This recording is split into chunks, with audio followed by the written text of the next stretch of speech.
দোকানের থেকে অনেক অনেক বেশি টেস্টি আর সুপার ময়েস্ট একটা ফ্রুট কেক রেসিপি নিয়ে আজকে চলে এসেছি।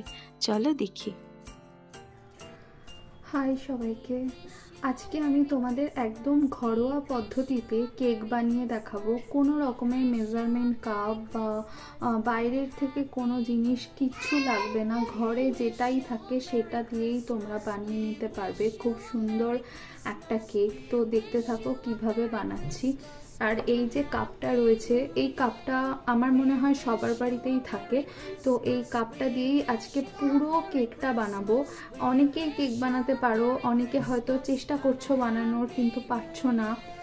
তো আজকে একদম ঘরোয়া পদ্ধতিতে আর এই কাপটার সাহায্যে গ্যাসেতেই সব কেকটা বানিয়ে দেখাচ্ছি। চলো দেখি। ফ্রুট কেকের জন্য যেটা সবার প্রথম দরকার সেটা ব্রাউন সুগার, কিন্তু আমাদের অনেকের বাড়িতেই ব্রাউন সুগার কিন্তু থাকে না, বা থাকে। যাদের বাড়িতে থাকে তাদের তো ভালোই, কিন্তু যাদের বাড়িতে থাকে না তারা এইভাবে 1 কাপ চিনি নিয়ে কড়াইতে ক্যারামেলাইজ করে নিতে পারো। দেখো আমি কড়াইতে চিনিটা দিয়ে নিয়েছিলাম। প্রথমে কিন্তু একদম চিনিতে হাত দেবে না, তারপরে আস্তে আস্তে চিনিটা গলে গেলে এরকমভাবে অল্প অল্প করে জল দিয়ে নামিয়ে দেবে। এবার আমি একটা মশলা বানিয়ে নেব। এটাই কেকের মেন মশলা, এটার জন্যই কেকের টেস্টটা অনেক অংশে বেড়ে যায়। একটা ছোট দারচিনি, এলাচ আর লবঙ্গ নিয়ে নিয়েছি। তারপর ভালো করে রোস্ট করে একটু নুন আর চিনি দিয়ে ভালো করে গুঁড়িয়ে নিয়েছি। যেহেতু অল্প তো ভালো করে যাতে যদি গুঁড়ো না হয় তার জন্য অল্প চিনি আর নুন নিয়ে নিয়েছিলাম।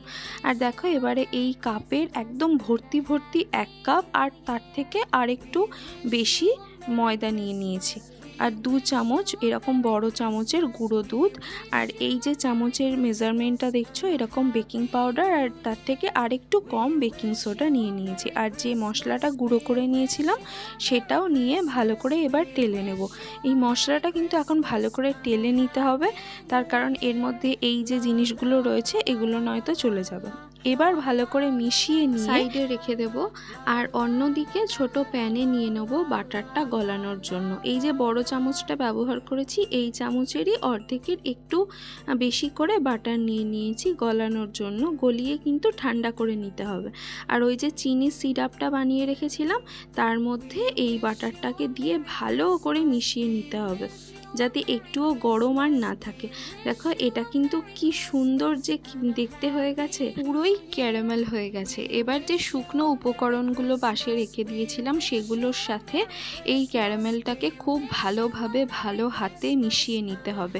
আর আগের থেকেই আমার ড্রাই ফ্রুটসগুলো ভিজিয়ে রাখা ছিল, সেই ভিডিও তো আমি তোমাদের দিয়েছি যে আগের থেকে রেখে দিলে কি হয় পুরো ফলগুলোর মধ্যে আর কি ওই জুসটা ভেতরে চলে যায়। এই সোক ফ্রুটগুলোর সঙ্গে ভালো করে শুকনো উপকরণ মিশিয়ে নেব।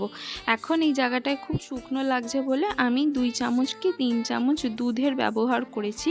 তোমরা যদি না চাও তাহলে কিন্তু নর্মাল প্লেন জলের ব্যবহারও করতে পারো। দেখো খুব ভালো করে মিশিয়ে নেওয়া হয়ে গেছে। এবার দিয়ে দেওয়ার পালা ভ্যানিলা এসেন্স। এটা কম বেশি অনেকের বাড়িতেই থাকে। আর এই যে জিনিসটা এটা হয়তো অনেকের বাড়িতে থাকবে না, না দিলেও কোনো অসুবিধা নেই। এটা কমলা লেবুর খোসা গুঁড়ো করা শুকিয়ে, যদি কারোর বাড়িতে না থাকে তাদের পরিবর্তে কমলা লেবুর জেসটাও ব্যবহার করতে পারো। আর একদম অল্প পরিমাণে দিয়ে দিয়েছিলাম ভিনিগার দিয়ে কিন্তু বেশিক্ষণ রাখা যাবে না, তার আগেই আমি কড়াইতে হিটে বসিয়ে দিয়েছিলাম। তো এবারে ভালো করে এই যে মোল্ডটা রয়েছে মোল্ডটার মধ্যে কেকের ব্যাটারটা নিয়ে নেব, আর ইচ্ছে মতন ড্রাই ফ্রুটস দিয়ে কিন্তু সাজিয়ে নেব। আর ওদিকে আমার কড়াইও প্রায় গরম হয়ে গিয়েছে। আমি যেহেতু আজকে এটা পুরোটাই গ্যাসে বানাবো তো তার জন্য কড়াইটা গরম করতে দিয়ে দিয়েছিলাম। তোমরা কিন্তু সাজানোর আগেই কড়াইটাকে গরমে বসিয়ে দিও, ওইটা আমি তুলতে ভুলে গিয়েছিলাম। এখানে কেক সাজানো আমার প্রায় হয়ে গেছে। এখন 45 মিনিটের জন্য একদম ডিম আছে আমি কেকটাকে বেক করে নেব। আর কেকটা ভালোভাবে হয়ে গেছে কিনা এরকমভাবে একটা কাঠি দিয়ে দেখে নিলেই কমপ্লিট। তো এখন আমাদের ক্রিসমাস কেক পুরো রেডি। তোমরা বাড়িতে বানিয়ে আমাকে জানিও যে তোমাদেরও কেমন লেগেছে।